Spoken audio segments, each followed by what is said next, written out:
ईद उल फितर को लेकर विभिन्न ईदगाहों एवं मस्जिदों में नमाज अदा के साथ एक दूसरे को दिया मुबारकबाद। नमस्कार, मैं हूं सोनी झा और आप देख रहे हैं न्यूज़ मिशन इंडिया। जिसने सच्चे मन से रमजान के पूरे महीने का रोजा रखा और पैगंबर के द्वारा बताए गए नियमों पर चला, रोजे के हालत में किसी तरह का गुनाह या पाप ना किया हो, झूठ और फरेब ना किया हो, वैसे मुसलमानों के लिए ईद की खुशी है। ईद की नमाज अदा करने के बाद ईदगाह से जब नवाजी अपने घर को लौटते हैं तो उस वक्त उस नवाजी के अगले और पिछले सभी गुनाहों को अल्लाह ताला माफ़ कर देते हैं। मधुबनी जिला मुख्यालय स्थित ग्रामीण क्षेत्रों के सभी ईदगाहों एवं मस्जिदों में शांतिपूर्ण माहौल में ईद उल फितर की नमाज अदा की गई। ईदगाहों में मर्दों ने तो वहीं मस्जिदों में महिलाओं ने ईद उल फितर की नमाज अदा की। वहीं ईद उल फितर नमाज अदा करने के बाद नाजिरपुर ईदगाह में मौलाना उमर फारूक और मौलाना इरफान इस्लामी तकरीर करते हुए बताया कि ईद उल फितर मुसलमानों का एक धार्मिक त्यौहार है। इसे ईद उल फितर कहा जाता है क्योंकि यह हर साल लौटता है और बार बार आता है। इसमें खुशी और आनंद का एक अर्थ यह भी है कि इस दिन से उपवास यानी कि रोजेदारों का रोजा समाप्त होता है, इसीलिए इस त्यौहार को ईद उल फितर का नाम दिया गया है। हजरत आयशा ने यह बताया है कि पैगम्बर सल्लल्लाहु अलैहि वसल्लम ने कहा कि ईद उल फितर वह दिन है जब लोग रमजान के रोजे से फारिग होते हैं और ईद उल अधा वह दिन है जब लोग बलिदान देते हैं। इससे पता चलता है कि मुसलमानों के लिए केवल 2 ईद है। कुछ लोगों द्वारा आविष्कार की गई अन्य ईद जो विदा और शरीयत में कोई जगह नहीं है। पवित्र पैगंबर के प्रवास से पहले मदीना के लोग जाहिलियत के कारण 2 ईद मनाते थे, जिसमें वे खूनी खेल में शामिल होते थे और दुराचार करते थे। तो पैगंबर ने उस जाहिलियत लोगों से पूछा कि इन दोनों की वास्तविकता क्या है, तो लोगों ने कहा कि हम लोग जवाना जाहिलियत से हैं, हम लोगों का विशेष जानकारी नहीं है, इसीलिए जाहिलियत के कारण हम लोग इसी तरह ईद मनाते चले आ रहे हैं। आप सल्लल्लाहु अलैहि वसल्लम ने कहा, अल्लाह सर्वशक्तिमान है, आपको इससे बेहतर 2 दिन दिए गए हैं। एक ईद उल फितर का दिन है और दूसरा ईद उल अधा का दिन है। ईद उल फितर के अवसर पर महत्वपूर्ण कार्यों में से एक सदका ए फितर का भुगतान है। सदका उल फितर व्यर्थ और गंदी चीज़ों से उपवासों को शुद्ध करने और गरीबों के लिए दान करने के लिए निर्धारित है। नमाज से पहले सदका ए फितर की कीमत है रमज़ान में अदा करना बेहतर है ताकि गरीबों और ज़रूरतमंद भी ईद की खुशियों में हिस्सा ले सके।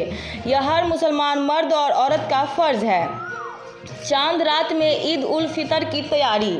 हमें ईद उल फितर की तैयारी और उत्सव के संबंध में इस्लामी शिक्षाओं पर ध्यान देने की आवश्यकता है। चांद रात वास्तव में पूजा और पुण्य की रात है। इसे देखते हुए हमें इस बात का जायजा लेना चाहिए कि हमने एक महीने में क्या खोया, क्या हासिल किया।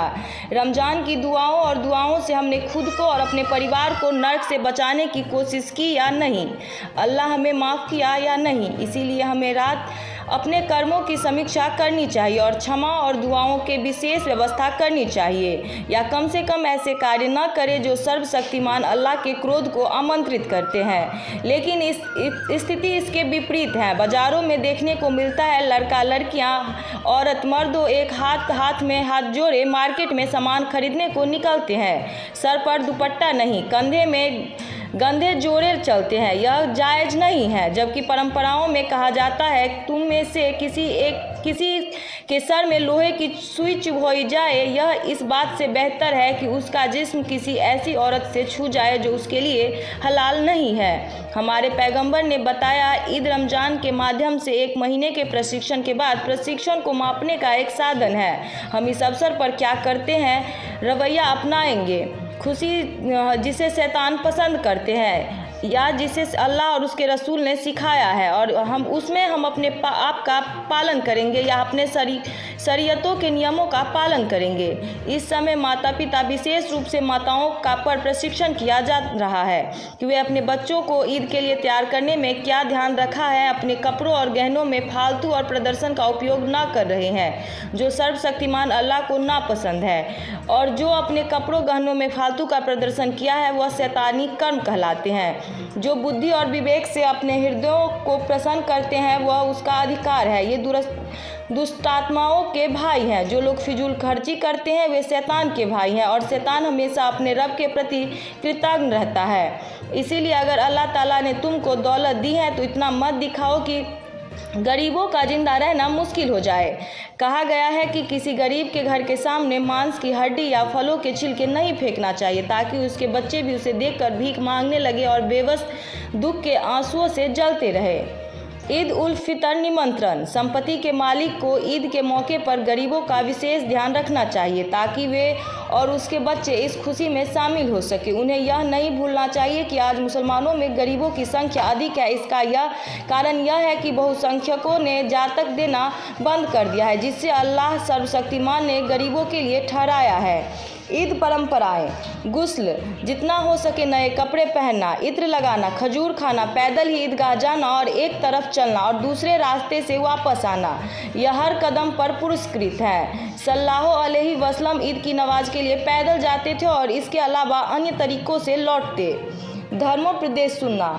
ईद उल फितर की नमाज के बाद इमाम उपदेश देते हैं, इसे सुन लेना चाहिए और नमाज के बाद वो अपनी कमियों के लिए माफ़ी मांगते हैं। मानव जाति की भलाई के लिए विशेष प्रार्थना की जाती है, जिसे स्वीकार किए जाने का सम्मान है। पैगंबर ने कहा, जब ईद उल फितर का दिन आता है तो अल्लाह सर्वशक्तिमान को फरिश्ते के सामने अपने सेवकों पर गर्व होता है और पूछता है, ए मेरे फरिश्ते, काम पूरा करने वालों का इनाम क्या है? फरिश्ते कहते हैं, इसका इनाम यह है कि उसे पूरा इनाम दिया जाए कि वे ईद की नमाज के मामले में दुआ के लिए निकले हैं। मैं अपने सम्मान और महिमा की कसम खाता हूँ, मेरी कृपा और मेरे उच्च पद में उनकी प्रार्थना को अवश्य स्वीकार करूँगा। तो अल्लाह सर्वशक्तिमान कहता है, दास अपने घरों को लौट जाओ, मैं तुम्हें क्षमा कर दिया और तुम्हारे पापों को अच्छे कर्मों में बदल दिया है। पवित्र पैगंबर कहते हैं, फिर वे ईद की नमाज से उस स्थिति में लौटते हैं जहां उसके पाप क्षमा कर दिए जाते हैं।